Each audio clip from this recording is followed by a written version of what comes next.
Então, abra a sua Bíblia no livro de 1 Coríntios, capítulo 1, versículo 18. Assim diz a poderosa palavra de Deus: certamente a palavra da cruz é loucura para os que se perdem, mas para nós que somos salvos, poder de Deus. Pois está escrito: destruirei a sabedoria dos sábios e aniquilarei a inteligência dos instruídos. Onde está o sábio? Onde está o escriba? Onde o inquiridor deste século? Porventura não tornou Deus louca a sabedoria do mundo? Visto como na sabedoria de Deus o mundo não o conheceu por sua própria sabedoria, aprove a Deus salvar os que creem pela loucura da pregação. Porque tanto os judeus pedem sinais como os gregos buscam a sabedoria. Mas nós pregamos a Cristo crucificado, escândalo para os judeus, loucura para os gentios. Mas para os que foram chamados, tanto judeus como gregos, pregamos a Cristo, poder de Deus e sabedoria de Deus. Porque a loucura de Deus é mais sábia do que a dos homens, e a fraqueza de Deus é mais forte do que os homens. Eu queria que você fosse agora no capítulo 2, versículo 1, que diz assim: eu, irmãos, quando fui ter convosco, anunciando-vos o testemunho de Deus, não o fiz com ostentação de linguagem ou de sabedoria, porque decidi nada saber entre vós, senão a Jesus Cristo e este crucificado. E foi em fraqueza, temor e grande tremor que eu estive entre vós. A minha palavra e a minha pregação não consistiram em linguagem persuasiva de sabedoria, mas em demonstração do Espírito e de poder, para que a vossa fé não se apoiasse em sabedoria humana, mas sim no poder de Deus. Para que a vossa fé não se apoiasse em sabedoria humana, mas sim no poder de Deus. Glória a Deus.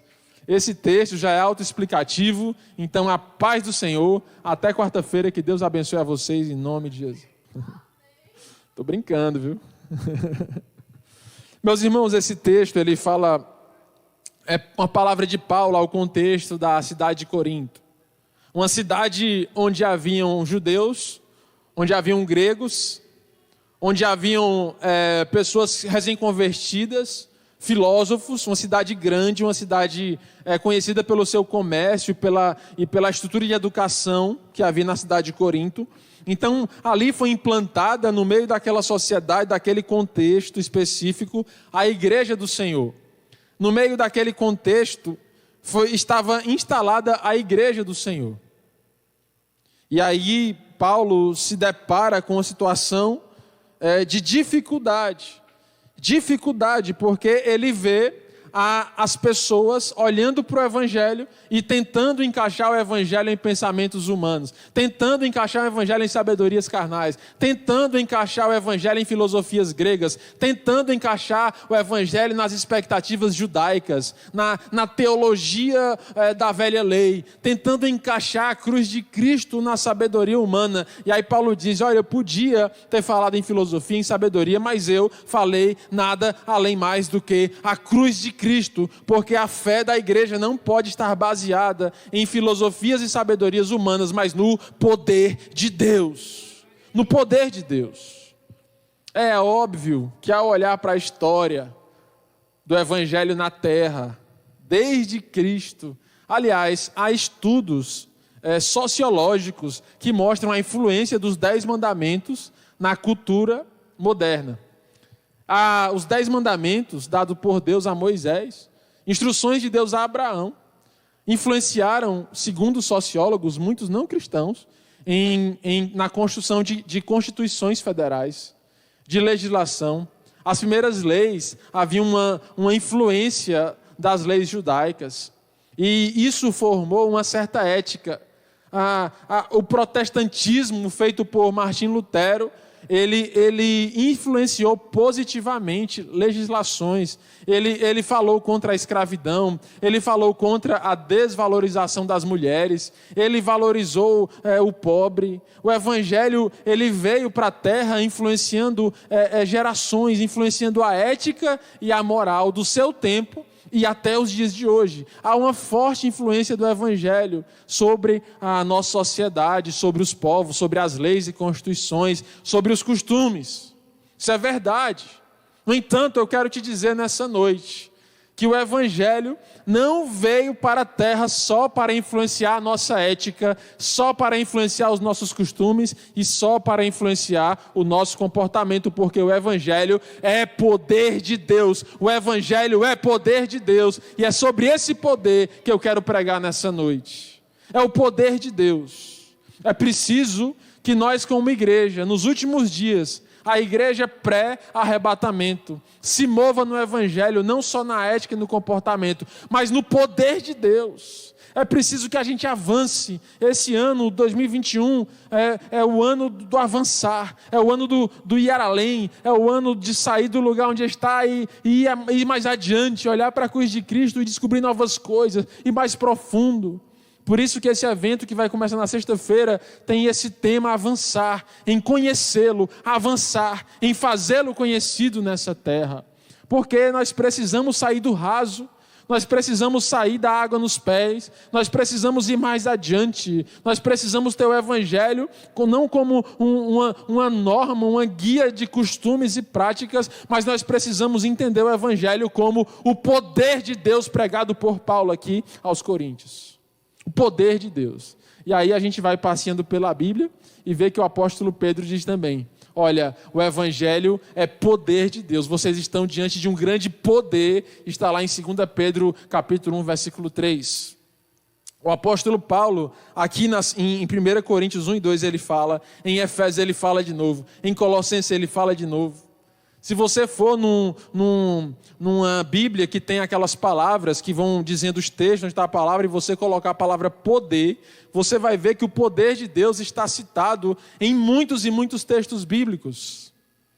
E por que nós não temos vivido como igreja, na nossa geração, num país que se diz cristão, num mundo ocidental que é na sua maioria cristão, em países onde o cristianismo é pregado, não se consegue ver sinais do poder de Deus nessa terra?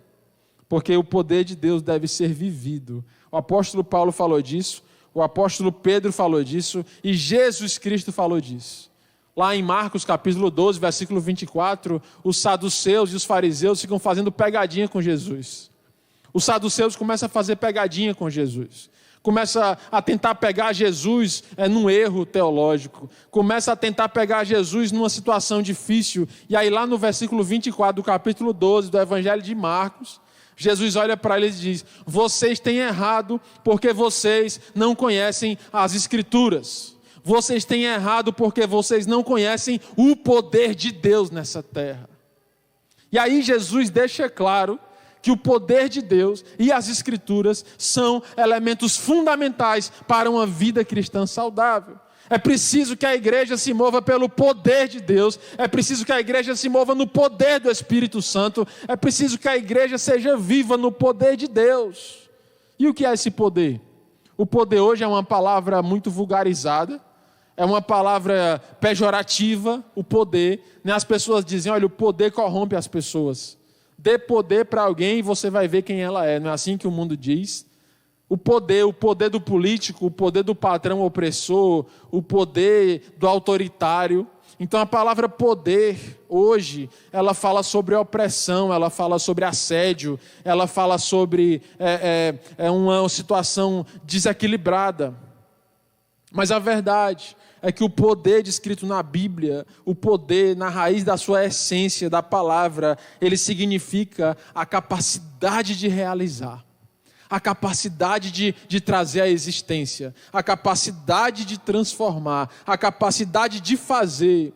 E essa pregação nessa noite, humildemente, rapidamente, é para falar sobre o poder de Deus, a capacidade de Deus em realizar coisas que o homem não consegue, a capacidade de Deus de fazer coisas que o homem não consegue, a capacidade de Deus de trazer à existência aquilo que não existe. A capacidade de Deus de mover um povo, uma pessoa, uma família, uma geração. A capacidade de Deus de transformar, de trazer cor aonde não tem cor, de trazer vida aonde há morte. A capacidade de Deus, Jesus disse isso quando os discípulos de João Batista perguntaram a ele: Jesus, o Senhor é o Messias ou nós precisamos ainda aguardar a revelação do Messias? E Jesus olha para eles e ele poderia muito bem dar uma aula teológica, ele podia muito bem discorrer sobre Isaías, discorrer sobre Davi, ele podia discorrer sobre Moisés, ele podia discorrer sobre os profetas do passado, mas ele diz: os cegos enxergam, os surdos ouvem, os mortos são ressuscitados, os leprosos são purificados e até os pobres é pregado o reino de Deus. O que Jesus está falando é que o evangelho é real, quando há um poder de Deus para transformar a nossa realidade.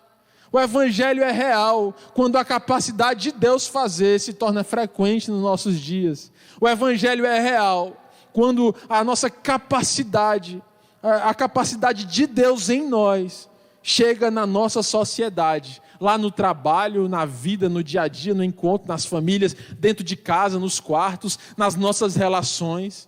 O evangelho vem para nos transformar e para derramar sobre nós o poder de Deus, que é a capacidade de Deus de fazer algo sobrenatural na vida da igreja do Senhor. Você entende isso? É preciso buscar esse equilíbrio de Marcos 12, 24. Se fosse o pastor Walter aqui pregando, ele ia dizer o fator Marcos 12, 24. O pastor gosta dessas expressões, né? Bonito, né? O fator Marcos 12. Porque o evangelho nos chama a esse equilíbrio de Marcos 12, 24. Os saduceus querendo pegar Jesus numa pegadinha, num lugar escorregadio teológico, querendo colocar Jesus numa situação difícil. E Jesus olha para eles e diz: vocês estão com essas confusões e essas dúvidas porque vocês não conhecem o poder de Deus e as Escrituras.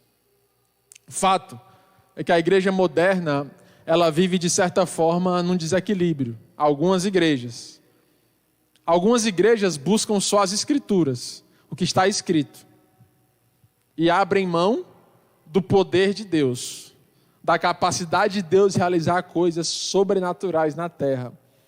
E aí, por muitas vezes, nós vemos homens e mulheres cheias da palavra, cheias da letra, entendendo todo o conteúdo, mas sem a revelação do poder de Deus, levando a uma frieza espiritual e levando alguns a crer até, com todo respeito a quem crê assim, mas levando alguns a crer que os dons do Espírito já cessaram, que não há mais dons do Espírito para a nossa geração. Há alguns que pregam que os dons do Espírito pararam na vida dos apóstolos e que não existem mais. Esses são os cessacionistas. A Bíblia fala de homens que viveram ao lado de Jesus, que conheciam o livro de Isaías decorado, que conheciam a história de Moisés, de Abraão, Isaac, Jacó, José, conheciam o Velho Testamento inteiro, mas não reconheceram que ali estava o Filho de Deus. A Bíblia fala de situações na sua própria cidade, na Galileia, onde Jesus não pôde fazer ali senão poucos milagres, porque eles não creram que ele era o Filho de Deus. Eles não creram no poder de Deus de enviar o seu Filho à terra na forma humana para nos salvar. Então aqui está um ponto do desequilíbrio. O outro lado do desequilíbrio da fé é quando alguém busca só o poder de Deus, o sobrenatural, mas não busca a essência da palavra, mas não busca a verdade do que está escrito, da base sólida da teologia real do Evangelho. E aí vive misticamente, facilmente enganado. E a Bíblia diz que essas pessoas são levadas facilmente por ventos, porque não há raiz, são místicas. Há pessoas que até creem que existe algo sobrenatural, que chamam Deus de energia, que chamam Deus de força, mas por não estarem embasadas na Bíblia, na palavra de Deus, estão enganadas misticamente nessa terra. A pregação de hoje é um alerta e um chamado a uma fé sadia que nos leva ao equilíbrio de Marcos 12, 24, de 1 Coríntios 1 e 2, que nos chama a viver sob a palavra e viver sob o poder de Deus. Ter a palavra no coração e buscar o poder de Deus nessa terra. A revelação do poder de Deus. Você entende isso? Quem quer buscar esse equilíbrio nessa noite? Ou nesse dia? Você está me ouvindo aí, não sei nem que horas. Até de madrugada, não sei que horas você vai estar me ouvindo. Mas se você quer buscar esse equilíbrio, continue comigo, conosco, vamos juntos. A verdade, meus irmãos, é que há uma vontade de Deus de compartilhar esse poder. Há uma vontade de Deus de instrumentar a sua igreja com o poder. O próprio Jesus, antes de subir aos céus pela última vez, lá em Atos capítulo 1, Jesus está ascendendo aos céus e ele fala, olha, eu vou, mas eu vou voltar. Eu vou, mas eu vou vir buscar vocês. E os discípulos perguntam, quando é? Quando é que o Senhor vem? Aí ele diz assim, olha, vocês precisam entender os sinais. O dia e a hora é algo secreto no coração do Pai. Mas eu quero dizer a vocês, fiquem atentos, porque vocês vão receber o poder de Deus para testemunharem de tudo aquilo que vocês têm visto fazer nessa terra. Jesus intencionava, Deus intenciona instrumentar a igreja do seu poder, o poder de Deus que saiu dele quando a mulher hemorrágica o tocou. Ele disse, de mim saiu o poder para curar o enfermo, poder para tirar o demônio do endemoniado, poder para realizar sinais, prodígios e maravilhas. Esse poder é hoje uma ferramenta dada à igreja do Senhor, mas eu quero dizer com o coração apertado nessa noite, é um desejo de Deus que nós tenhamos esse poder, mas esse poder tem ficado muitas vezes esquecido no meio da igreja do Senhor nos dias de hoje. Mas eu quero profetizar a profecia de Joel capítulo 2, que nos últimos dias o Espírito de Deus será derramado sobre toda a carne. Sobre toda a carne. E os jovens falarão em línguas e profetizarão. Os velhos terão sonhos e visões. Porque o poder de Deus será derramado sobre a igreja do Senhor. Você entende que não cessou? Você entende que o que tem cessado é o amor de muitos que tem se esfriado? Você entende que o que tem cessado é a intenção do homem de Deus, da mulher de Deus, de se prostrar e de buscar verdadeiramente esse poder? Porque há uma intenção de Deus. Se a gente for analisar os 9 dons do Espírito, eles falam sobre um poder de Deus, uma capacidade que só Deus pode fazer. Os instrumentos da igreja do Senhor, 9 armas, 9 ferramentas, 9 instrumentos de Deus para trazer o céu para a terra, dom de línguas estranhas, a língua dos anjos, a interpretação dessas línguas, a palavra profética, o dom de cura, sinais, prodígios, maravilhas. Todos os 9 dons do Espírito estão totalmente vinculados ao poder de Deus nessa terra para trazer as coisas do céu para a terra. E isso está hoje sobre mim e sobre você, sobre a igreja do Senhor. Você entende que tudo se encaminha para isso? De que há um propósito, há um objetivo. E nós precisamos buscar esse poder.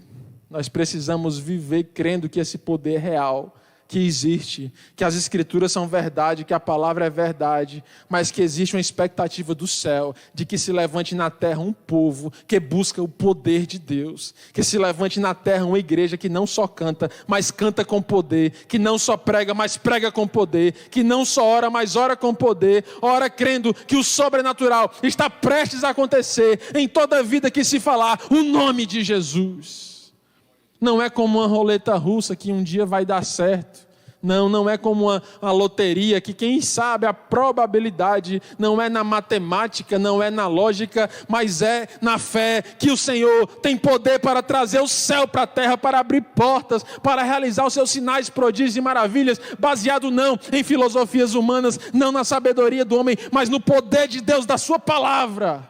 tudo se casa, tudo está pronto, tudo está junto. E algumas igrejas digam, nós somos a igreja da palavra, e outras igrejas dizem, nós somos a igreja do poder. Ei, o verdadeiro evangelho é do poder baseado na palavra, e na palavra pregada com poder.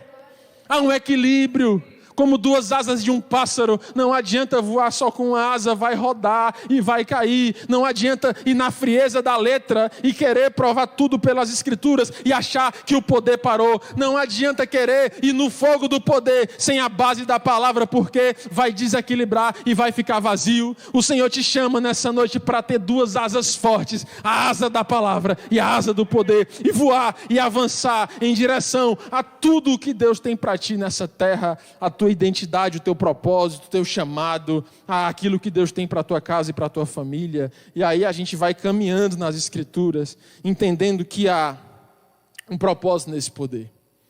Eu queria citar aqui só 3 textos, vou citar, vou pregar e vai acabar. Vai ser assim, se Deus permitir, né? Estamos aqui debaixo da permissão do Espírito Santo de Deus. Mas esse poder, meus irmãos, ele não é para brincadeira, não é para diversão, não é para, que presente legal, não. Ele tem um propósito. O poder de Deus derramado sobre a igreja não é para a vaidade, não é para o orgulho, não é para a opressão, não é para outra coisa, senão para servir a igreja e para atrair pessoas a Jesus. Em Romanos capítulo 1, versículo 16, o apóstolo Paulo, ainda falando sobre esse mesmo tema, ele diz assim, porque o evangelho consiste em poder de Deus para a salvação do homem. Ou seja, o poder de Deus que tira o homem do pecado, o poder de Deus que desvincula o homem da sua natureza carnal. E aqui a gente vê o primeiro tópico da pregação de hoje. Poder de Deus para a salvação do homem. Romanos 1,16. Ora, aqui o apóstolo Paulo deixa claro, assim como deixou lá em Efésios 2,6, de que a salvação ela é um ato espiritual, é um ato de graça de Deus, que o homem não merece. Não há nada que façamos nessa terra, não há boas ações, boas atitudes, porque nós não somos bons. Nós somos miseráveis, sem Deus nós somos miseráveis, sem Cristo nós somos pecadores, sem Cristo nós somos corruptos. Mas o apóstolo Paulo diz, o poder de Deus vem para trazer salvação. Ou seja, há um ato espiritual do céu para a terra, para todo aquele coração quebrantado, que se arrepende e que clama de verdade, havendo uma separação como uma espada que vem afiadíssima, separando o pecado do pecador, tirando da lama o enlameado, purificando aquilo que era sujo e devolvendo aos braços do Pai a sua criação, e ali está de volta o seu filho com o seu pai, e Satanás acaba de perder mais uma vida todas as vezes que isso acontece. Mas isso não acontece no poder da filosofia, no poder da psiquiatria, no poder da ciência, no poder da medicação, da sedação, do álcool, das drogas, do êxtase. Nada é capaz de fazer isso, só o poder de Deus. Só o poder de Deus. Há pessoas se drogando, buscando atingir um estado alfa. Há homens e mulheres que defendem a fina força, no fino argumento, o uso da maconha para relaxar, no objetivo de alcançar um nível mental que eles acreditam onde terão paz. Mas eles dizem que logo depois desse estágio, onde eles esquecem, vem um negócio chamado bad vibe. Bad vibe, que é uma depressão, um arrependimento do que fizeram. Porque as ferramentas que o mundo dá para tentar separar o pecado do homem, todas são falhas. Mas aqui o apóstolo Paulo diz, só há um instrumento de salvação na terra, o poder de Deus. É a capacidade de Deus do céu, de rasgar com a materialidade do pecado e dizer assim, pelo sangue de Jesus você está livre. Sem merecer, está livre. Sem poder, está livre. Sem saber como, está livre. Pelo sangue de Jesus. Você entende isso? Coisa que o psiquiatra não consegue chegar. Ele consegue ressignificar, ele consegue trazer um novo significado a um trauma, a um evento. Respeito à psiquiatria. Mas quem consegue realmente curar é o poder de Deus. É o poder de Deus.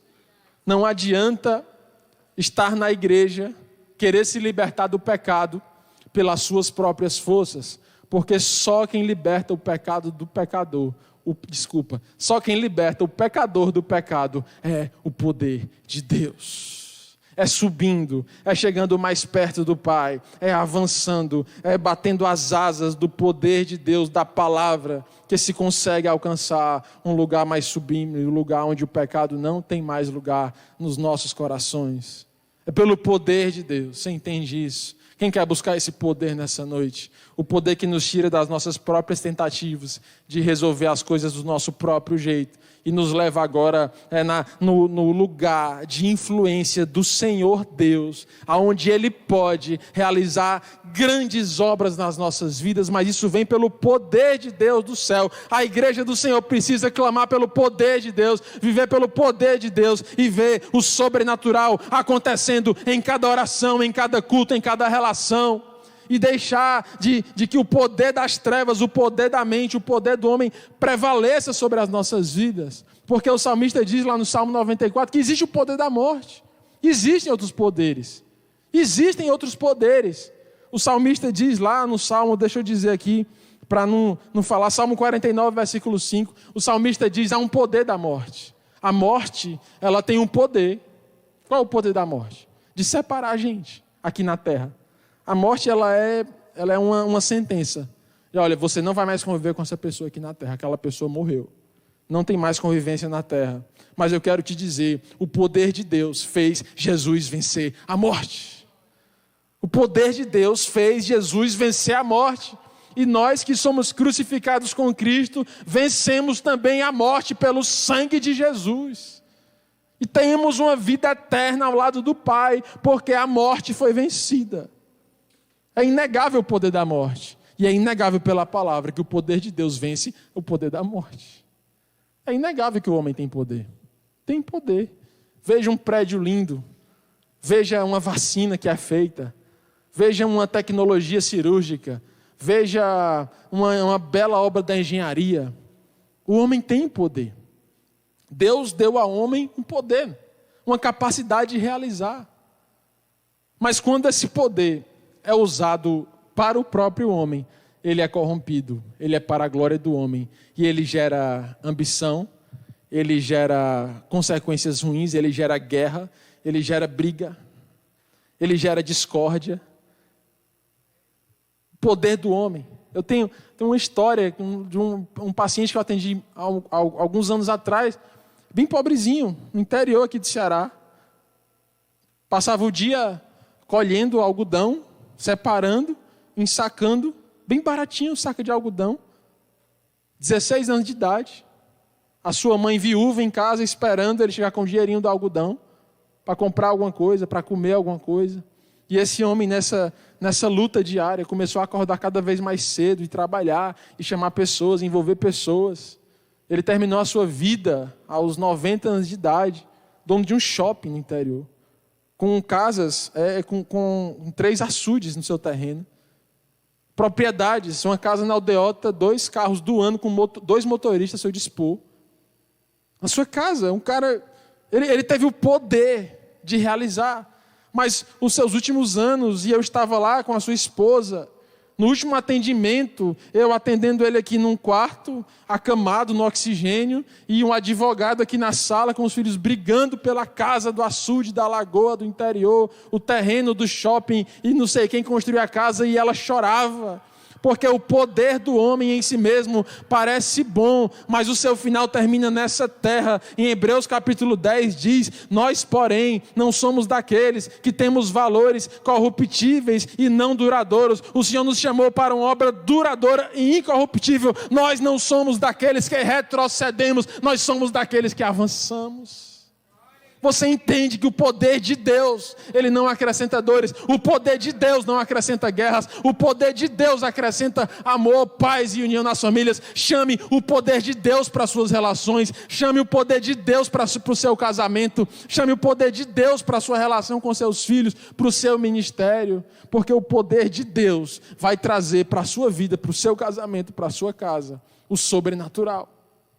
Aquilo que só Ele pode fazer. É assim. Em Atos capítulo 1, 18, já falei, que Jesus disse, esperem, porque vocês vão ser cheios do meu poder.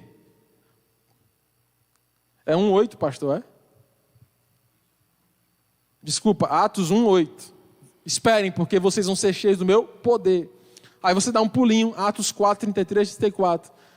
Uma descrição lá em Atos 4 sobre a primeira igreja diz, e eles operavam cheios do poder de Deus.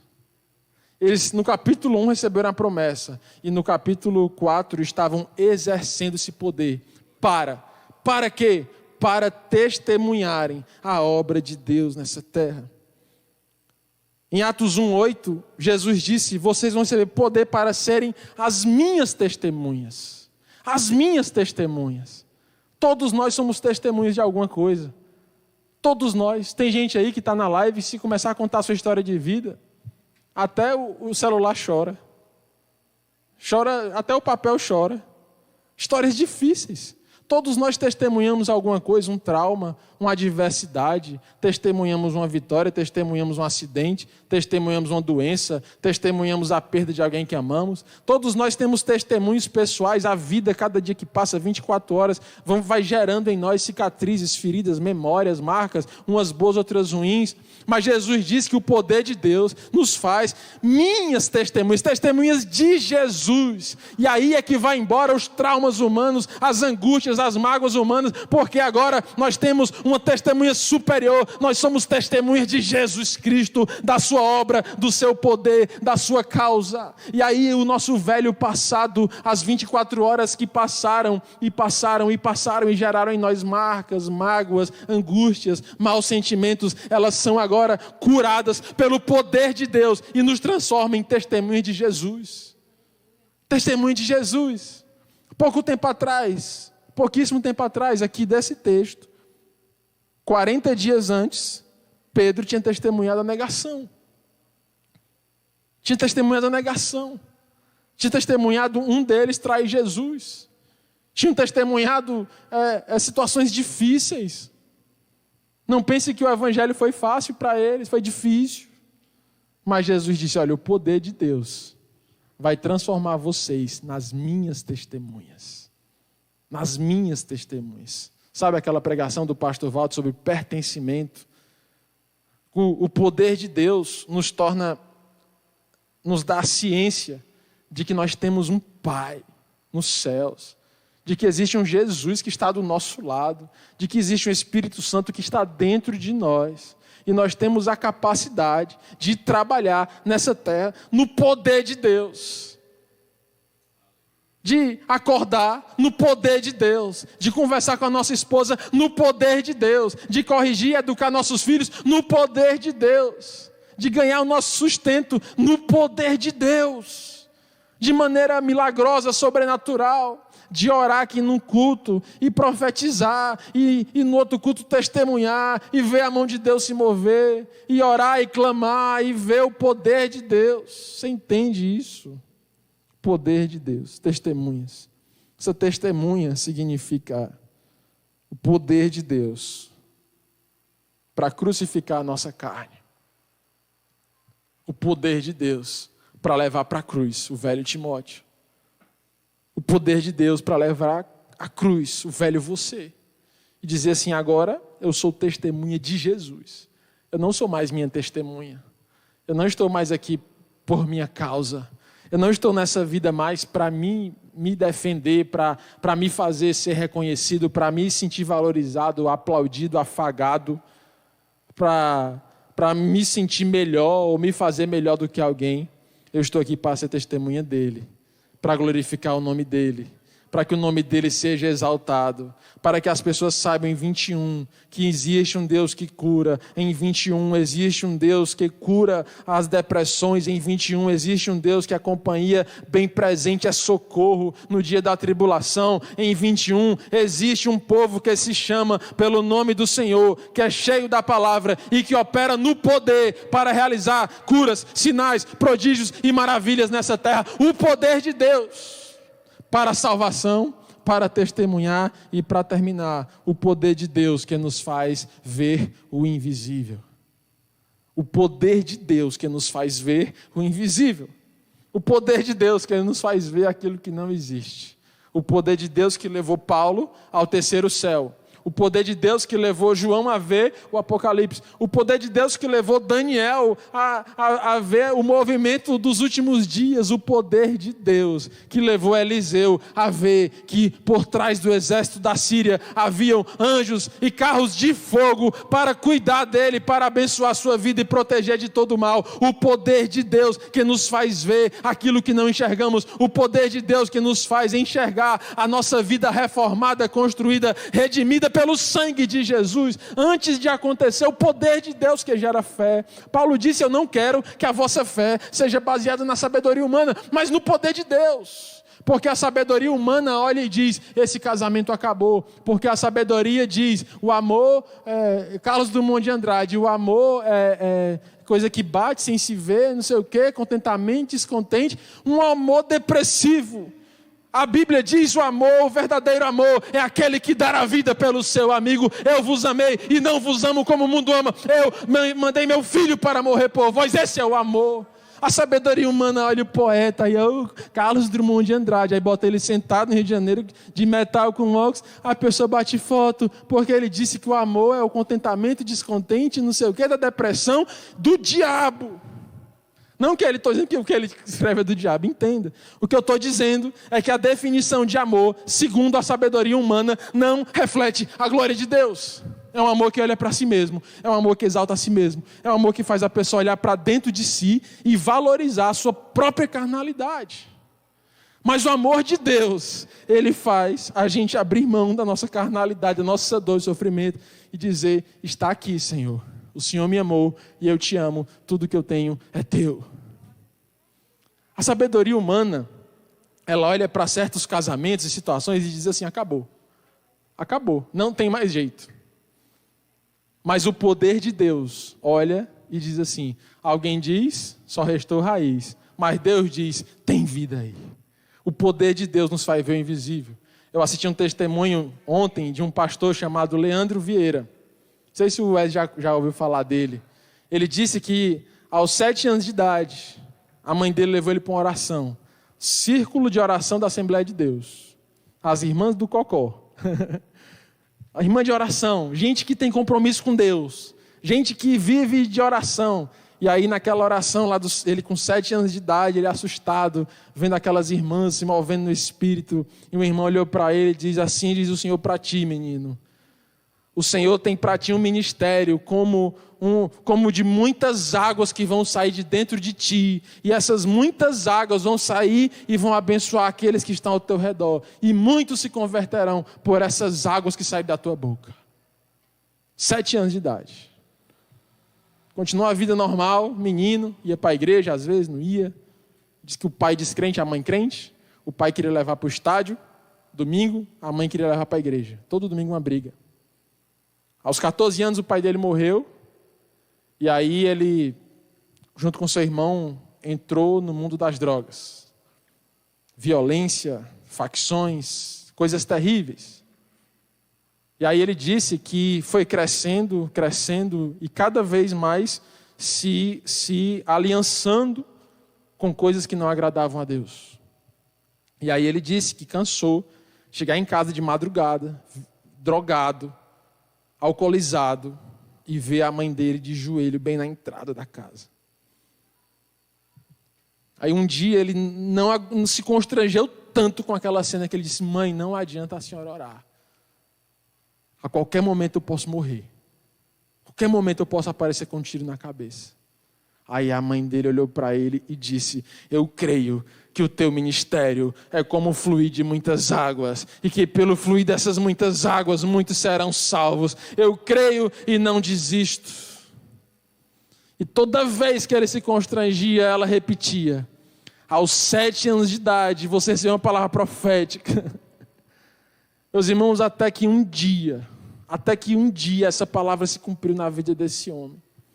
Ela profetizou, ela guardou a palavra profética e ela viu o invisível de um filho drogado, de um filho entregue às facções, ameaçado de morte, e ela profetizou e não desistiu e não abriu, até que um dia, ele disse que viveu um encontro sobrenatural com Deus. Ele disse que um dia recebeu do céu um poder de Deus que cortou o efeito da droga. Ele ficou impressionado e ele foi curado naquele dia.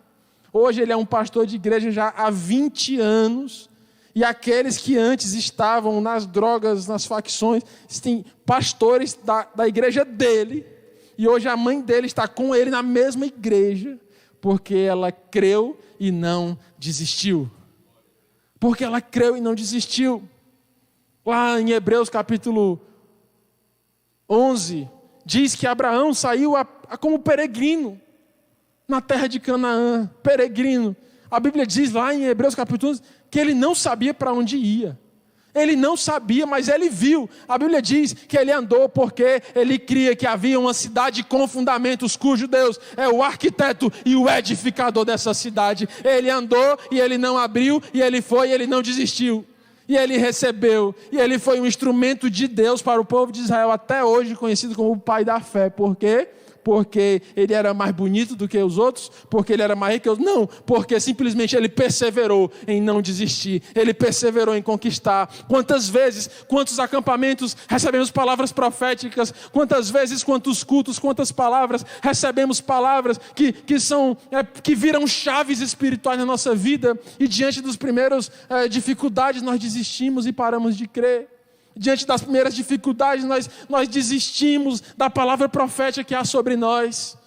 Diante dos primeiros obstáculos, agimos como crianças mimadas, dizendo: não vou mais brincar disso não. Mas se foi Deus que te disse, agarra, não desiste, caminha sem saber para onde vai, porque o Senhor sabe para onde está te levando. O poder de Deus nos leva a uma fé com propósito, uma fé com objetivo claro, porque é o poder de Deus. É o que faz o que o homem não faz. Mas Timóteo me explica. Eu não sei explicar porque é o poder de Deus. Como Ele quer, da forma que Ele quer, do jeito que Ele quer, no tempo que Ele quer. Simplesmente não atrapalhe, simplesmente não desista, simplesmente dê lugar ao Espírito Santo de Deus. Porque há 9 dons que te aguardam para falar em línguas, para interpretá-las, para profetizar, para realizar sinais, prodígios, maravilhas nessa terra. É o poder de Deus. É desse jeito. Ele viu o que não existia e não abriu mão. Ele andando na areia quente, ele viu uma cidade com fundamentos. Sabe por que o autor de Hebreus fala em cidade com fundamentos? Porque Abraão passou a sua vida habitando em tendas sem alicerce. De barraca em barraca. De cidade em cidade. Rodeando. No Egito, ali próximo a Sodoma e Gomorra. De cidade em cidade. Sem alicerce. Mas Hebreus diz, ele estava com o pé na areia quente, na frouxidão da areia do deserto. Mas os seus olhos viam uma cidade com fundamentos, cujo Deus é o arquiteto e o edificador dessa cidade. Eu não sei em que areia você pode estar pisando hoje. Se tem alguma área da tua vida habitando em tendas. Se tem alguma área da tua vida peregrina, sem propósito aparente, a sabedoria humana olha e diz: "Ih, acabou, não tem mais jeito, vacilou, passou teu tempo." Mas o poder de Deus olha e diz: o Senhor está preparando para ti uma cidade com fundamentos, cujo Deus é o arquiteto e o edificador dessa cidade. 11:10, Hebreus 11:10. Há casamentos que vivem em terra frouxa. Há filhos. Você pode estar aí ouvindo essa pregação e o seu filho está em terra frouxa. Areia movediça. Tem uma palavra profética sobre o teu filho? Pois creia nela, olhe para ele, imponha suas mãos e repita essa palavra. Ele vai estribuchar, ele vai ficar com raiva, mas repita sobre você uma palavra de Deus, e essa palavra diz que, e diga: você é um adorador do Senhor, você nasceu para a glória de Deus, você será um levita da casa de Deus. Não desista. Se você não sabe que palavra é essa, Jeremias 33:3, clama ao Senhor e Ele te responderá, e Ele te anunciará coisas grandes e ocultas que você não sabe. Vá lá para o secreto e descubra. Qual é o propósito? Qual é o objetivo? Qual é a identidade? Qual é a revelação de Deus? Eu sei que tem. Eu sei que tem e eu sei que é grande. Não viva sem o poder de Deus, igreja do Senhor. Não viva longe do poder. Porque esse poder nos leva a alcançar as maravilhas do céu. As maravilhas do céu. Nessa noite, nós devemos pegar o nosso poder. Sabe o nosso poderzinho? Poder que a gente tem. Poder de fazer, trabalhar. Cada um aqui tem a sua profissão. Ou faz as coisas da sua própria casa, que também é, de uma certa forma, um poder. Você tem o poder de criar seu filho. Tem o poder de levar o seu casamento. Deus te deu esse poder. Esse livre-arbítrio, esse poder, essa capacidade de fazer. Nessa noite, eu te convido a consagrar o teu poder ao Senhor. Nessa noite, eu te convido a pegar aquilo que Deus te colocou. Tua profissão, teus filhos, teu casamento, teu dia a dia, teu dinheiro. E dizer assim, Senhor, isso aqui é para glorificar o teu nome. Tem palavra profética, como aquela mãe que via o seu filho drogado entrar em casa de madrugada e dizia, sobre ti, menino, tem uma profecia. O Senhor me disse que da tua boca sairia um rio de águas vivas. E eu não desisti. E ele contou isso chorando, porque ele disse, eu não tenho como falar isso e não lembrar da minha mãe chorando quando ela fala. Chorando. E a palavra se cumpriu. E hoje aquela mãe que poderia ter desistido e ter ido para o enterro do seu filho, podia ter visto o seu filho no caixão. Hoje ela é pastoreada pelo seu filho. Há consequências de viver frio espiritualmente. A frieza espiritual tem consequências. A carta à igreja do Apocalipse diz, tu tem fama de que está vivo, mas está morto. Tu tem fama de que está quente, mas está gelado. A vida espiritual fria tem consequências. O pecado reina, a vaidade reina, a sabedoria humana reina, a filosofia humana reina. Daqui a pouco o evangelho passa a ser mais um livro na estante. Daqui a pouco o evangelho está no mesmo nível dos filósofos, dos poetas, dos cientistas, dos médicos, dos arquitetos. Daqui a pouco o evangelho é mais um livro na tua prateleira. Ei, o evangelho não é livro em prateleira de ninguém. O evangelho é poder de Deus para a salvação da humanidade. O evangelho é poder de Deus para a salvação dos nossos filhos, para a salvação dessa geração, que não quer mais chamar menino de menino, quer chamar menine, pervertendo a criação de Deus. Deus fez homem, Deus fez mulher. Me prenda quem quiser me prender, me cancele quem quiser me cancelar. É impossível cancelar quem já está cancelado na cruz de Cristo. O evangelho é real, é verdadeiro, e é assim que Deus fez. É preciso que a igreja se levante no poder de amar essas pessoas. Amar. E amar não significa concordar. Amar significa abraçar e dizer, eu aposto em ti, eu creio que Jesus te ama e Ele pode te devolver a tua identidade do céu que Ele preparou para ti. Você entende isso? O poder de Deus é o elemento que vai diferenciar o amor vivo do amor que já morreu. Porque muitos, cheios do conhecimento teórico da palavra, disseram Barrabás. Sabia disso? Muitos que gritaram Barrabás sabiam de qual Isaías. Muitos que gritaram Barrabás sabiam de qual Joel. Muitos que gritaram Barrabás na noite anterior contaram as histórias de Abraão para os seus filhos. Porque tinham a letra, mas não tinham o poder de entender que ali estava o Filho de Deus.